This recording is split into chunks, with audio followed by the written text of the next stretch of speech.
The death of a disabled teenage boy has led to the arrest of his adoptive mother, while her boyfriend is wanted by police.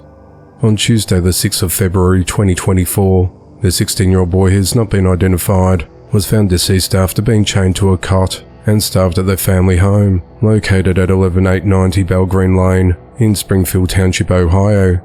An autopsy was completed and his death was ruled a homicide. The Hamilton County Prosecutor's Office said that the autistic 16-year-old had zero food in his digestive tract. On Friday the 12th of April, after months of investigating, authorities arrested 52-year-old Tamara Moore and booked her into the Hamilton County Jail on 2 counts of murder and endangering children. Police said that they are searching for Tamara's boyfriend, 58-year-old William Turnage. He's wanted for murder, endangering children, involuntary manslaughter, and failure to report a crime or knowledge of a death. Neighbours said the couple had moved out of their home in the last week and a half. They also said Tamara's mother, who recently died, took care of the boy. There are also rumours in the neighbourhood that he was abused. Neighbour Ellen Dowdle said that everyone on this cul-de-sac knows each other knew them. They were just different people, she said. One neighbour, who remains anonymous, said that William had moved from their home recently. I asked Tamara how she's been doing, and she said fine, the neighbour said. She said it's just me now. I said really? And she said yeah. The neighbour said it was Tamara's mother who took care of the 16-year-old, but she died a few months ago.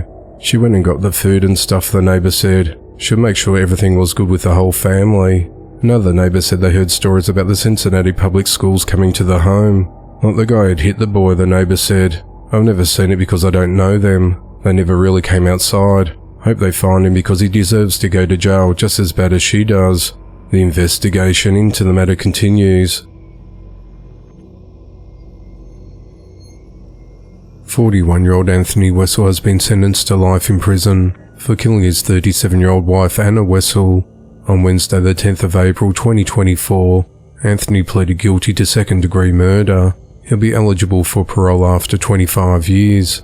At just before 1 p.m. on Monday the 13th of November 2023, Anthony walked into the Oregon City Police Department and admitted to fatally shooting his wife inside their home at 13417 Squire Drive in Oregon City, Oregon. He described the gun he used in the attack and the location within the house where it occurred.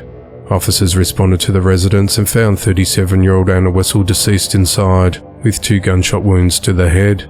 There was no one else inside the home at the time of the shooting. Officers also located a note addressed to police, in which Anthony wrote that he planned to kill his wife and himself. A subsequent second note in the margin stated that he decided to turn himself in. Anthony was arrested and booked into the Clackamas County Jail on suspicion of his wife's murder.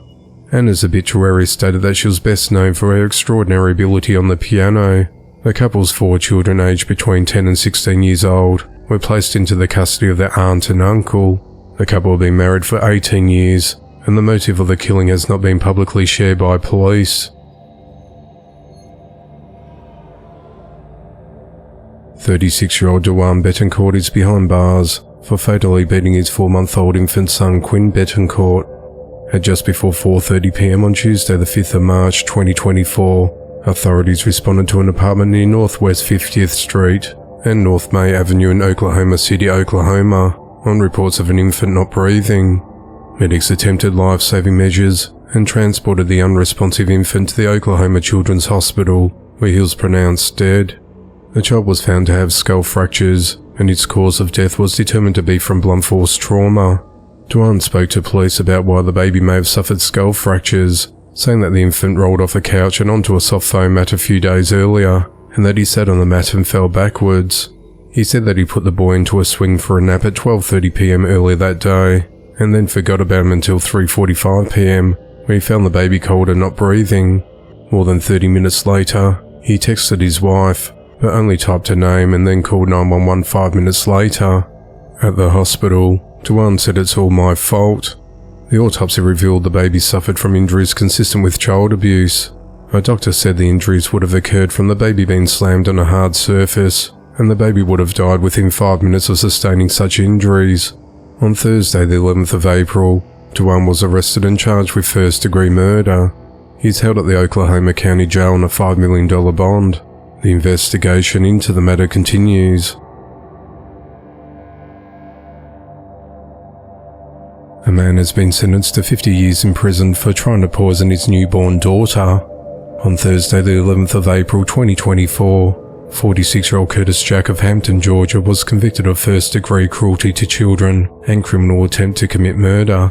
Curtis and a woman he had been working with were involved in an intimate relationship in 2020, and that after the woman became pregnant, he pushed her to have an abortion.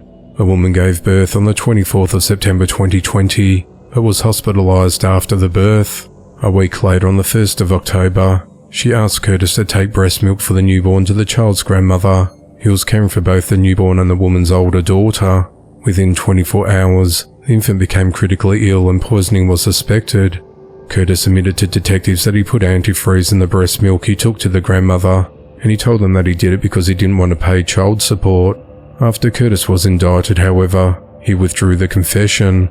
Prosecutors presented testimony from the mother, the grandmother, detectives and medical experts, including a demonstration of how easy it is to poison the milk to obtain conviction on all counts. The child's mother said the baby has recovered and is doing well.